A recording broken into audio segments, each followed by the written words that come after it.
అరణ్యంలో దారి తెలియక కటిక చీకట్లో మనం దారి తప్పిపోయాం. రాత్రంతా ఇద్దరం చెయ్యి పట్టుకుని ఆ కటిక చీకట్లో తిరుగుతూనే ఉన్నాం.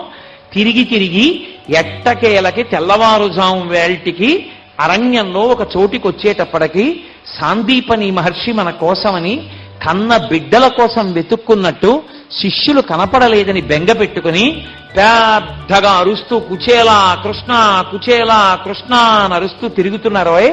మనం కనపడగానే గురువుగారు ఏమి సంతోషపడిపోయారయ్యా. పరుగున వచ్చి మన ఇద్దరిని కౌగిలించుకున్నారు. కౌగిలించుకొని అయ్యయ్యో మీరిచ్చటకుంచనుదించి ఈ మహారణ్యమునన్ మహావిపత్కరంబునకు గురి అయితిరి. కావున శిష్యులు మీ రుణము తీరుటకిది కారణంబు. సమకూరిడిపో ఇక మీద మీకు విస్ఫుట ధన బంధు దార బహుపుత్ర